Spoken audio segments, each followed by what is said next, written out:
नमस्कार, स्वागत है आप सभी का डीडी न्यूज के इस विशेष सांकेतिक भाषा के बुलेटिन में। आपके साथ मैं हूं संध्या शर्मा और मेरे साथ है मेरी सहयोगी मनीषा शर्मा। आइए बुलेटिन की शुरुआत करते हैं हेडलाइंस के साथ। नई दिल्ली में आज से शुरू होगा 3 दिवसीय सेमिकॉन इंडिया। प्रधानमंत्री नरेंद्र मोदी करेंगे उद्घाटन।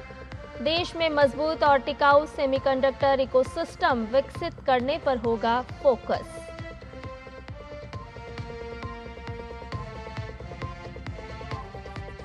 प्रधानमंत्री वीडियो कॉन्फ्रेंसिंग के जरिए बिहार राज्य जीविका निधि साख सहकारी संघ लिमिटेड का करेंगे शुभारंभ।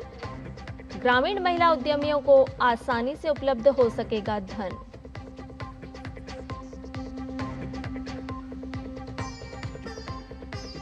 – 2020 के दिल्ली दंगों के आरोपी शर्जिल इमाम, उमर खालिद और अन्य की जमानत याचिका पर हाईकोर्ट का फैसला आज। यूएपीए के तहत सभी आरोपी जेल में बंद।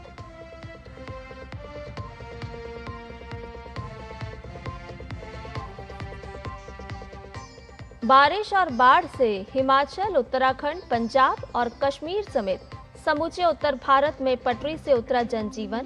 प्रधानमंत्री ने पंजाब के सीएम से बात कर हर संभव मदद का दिया आश्वासन।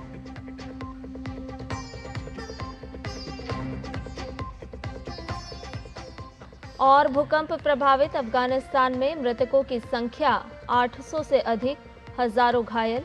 भारत ने भेजी मानवीय सहायता।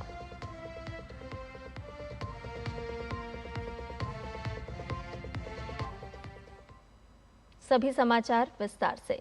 प्रधानमंत्री नरेंद्र मोदी आज नई दिल्ली में सेमिकॉन इंडिया 2025 का उद्घाटन करेंगे। इसका उद्देश्य भारत के सेमीकंडक्टर इकोसिस्टम को गति देना है। पीएम मोदी बुधवार को भी इस सम्मेलन में भाग लेंगे।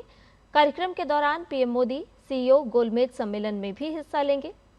4 सितंबर तक चलने वाले इस सम्मेलन में एक मजबूत, सशक्त और टिकाऊ सेमीकंडक्टर इकोसिस्टम को आगे बढ़ाने पर चर्चा होगी। सम्मेलन में 48 से अधिक देशों के 2500 से ज्यादा प्रतिनिधि शामिल होंगे।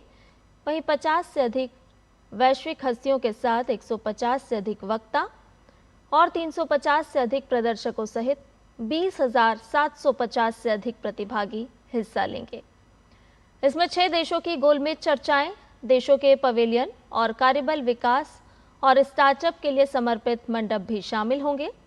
सम्मेलन में सेमिकॉन इंडिया कार्यक्रम की प्रगति, सेमीकंडक्टर फैब और उन्नत पैकेजिंग परियोजनाओं, इंफ्रास्ट्रक्चर की तैयारी, स्मार्ट विनिर्माण, अनुसंधान एवं विकास, एआई में नवाचार, निवेश के अवसर, राज्य स्तरीय नीति का कार्यान्वयन जैसे विषयों पर सत्र आयोजित होंगे। इसके अलावा डिजाइन लिंक्ड इंसेंटिव योजना के अंतर्गत पहलों, स्टार्टअप इकोसिस्टम के विकास, अंतर्राष्ट्रीय सहयोग और भारत के सेमीकंडक्टर क्षेत्र के भविष्य के मार्ग निर्देश पर प्रकाश डाला जाएगा।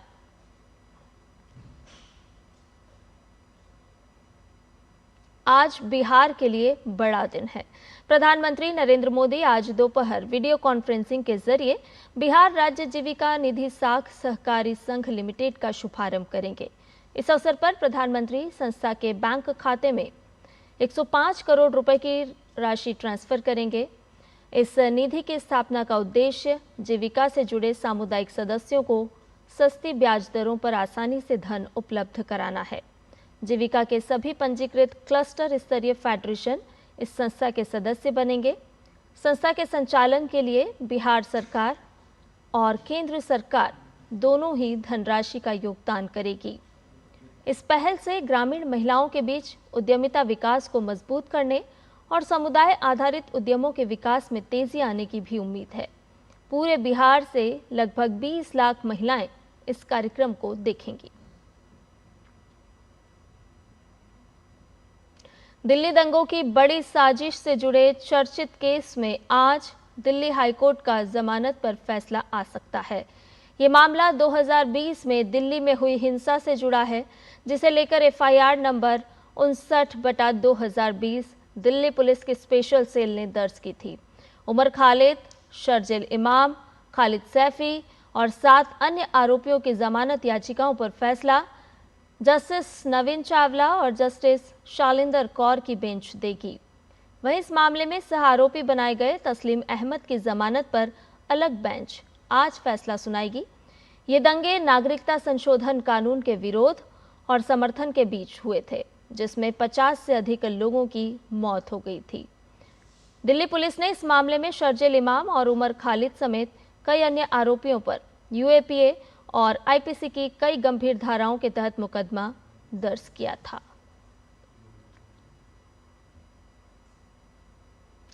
भूकंप से 800 से अधिक लोगों की मौत और तबाही का दंश झेल रहे अफगानिस्तान की मदद के लिए भारत आगे आया है।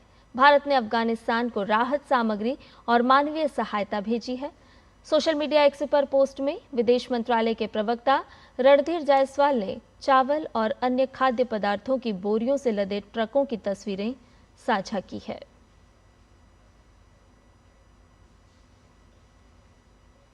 अफगानिस्तान में भूकंप से अब तक 800 से अधिक लोगों की जान चली गई, जबकि हजारों लोग घायल हुए हैं। भूकंप का केंद्र नंगरहार प्रांत के जलालाबाद शहर से 27 किलोमीटर पूर्व उत्तर पूर्व में था। इसकी गहराई महज 8 किलोमीटर थी, जिसके चलते यह भूकंप जबरदस्त रूप से खतरनाक हो गया। इस आपदा से सबसे ज्यादा तबाही कुनार प्रांत के नुरगल, सुकी, वतापुर और चापादारा जिलों में हुई है। लोगों के घर पूरी तरह से बर्बाद हो चुके हैं। करीब 300 से 350 लोग अब भी मलबे के नीचे दबे हुए हैं। पहाड़ी इलाका राहत कार्यों में बड़ी चुनौती बन रहा है। राहत एजेंसियों को प्रभावित इलाकों में भेजा गया है ताकि बचाव कार्य तेज किया जा सके और जरूरतमंदों तक मदद पहुंचाई जा सके।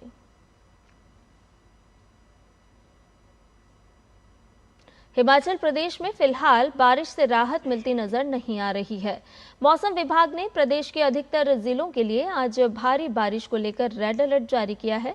लगातार हो रही भारी बारिश से राज्य का सामान्य जनजीवन बुरी तरह से प्रभावित हुआ है।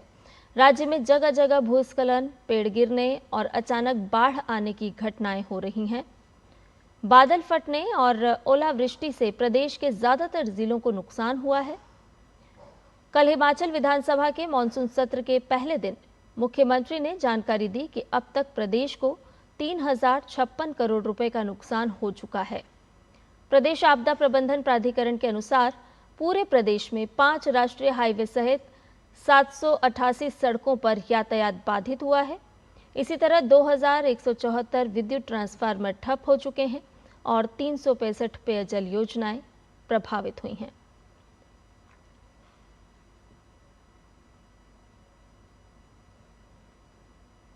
उत्तराखंड में भारी बारिश और उससे हो रही भूस्खलन की घटनाएं थमने का नाम नहीं ले रही है। मौसम विभाग ने राज्य के अधिकांश जिलों के लिए रेड अलर्ट जारी किया है। देहरादून, उत्तरकाशी और बागेश्वर समेत 5 जिलों में भारी से बहुत भारी बारिश की संभावना जताई गई है, जबकि अन्य जिलों में भी भारी बारिश हो सकती है। प्राकृतिक आपदा से जनजीवन अस्त व्यस्त होने के साथ बड़ा नुकसान पहुंचा है। इस खराब मौसम और सुरक्षा चिंताओं के बीच सरकार लोगों की सुरक्षा और राहत तथा बचाव के लिए प्रतिबद्ध है। एहतियात के तौर पर चारधाम यात्रा पर शुक्रवार तक के लिए अस्थायी रूप से रोक लगा दी गई है। जम्मू में भारी बारिश से स्थानीय लोगों की परेशानी कम होती नहीं दिख रही है। मौसम विभाग ने जम्मू के विभिन्न हिस्सों के लिए आज भारी बारिश को लेकर ऑरेंज अलर्ट जारी किया है। मौसम संबंधी अलर्ट और पहाड़ी इलाकों में लगातार बारिश के कारण भूस्खलन को देखते हुए जम्मू संभाग के सभी सरकारी और निजी स्कूल आज बंद रहेंगे। जम्मू में जहां नदी नाले उफान पर हैं, वहीं कई स्थानों पर भूस्खलन की घटनाओं से जान माल का बड़ा नुकसान हुआ है। वहीं जम्मू को कश्मीर से जोड़ने वाला जम्मू श्रीनगर राष्ट्रीय राजमार्ग लगातार 5वें दिन भी बंद रहा।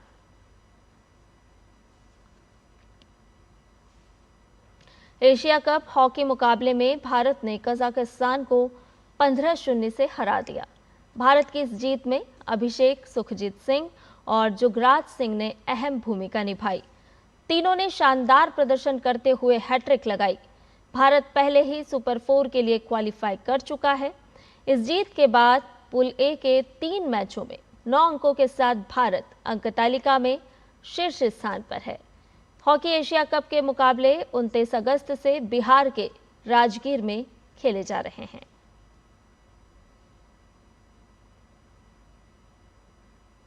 और इसके साथ ही हमारे इस विशेष सांकेतिक भाषा के बुलेटिन में फिलहाल के लिए इतना ही। मुझे और मेरी सहयोगी मनीषा शर्मा को दीजिए इजाजत। नमस्कार।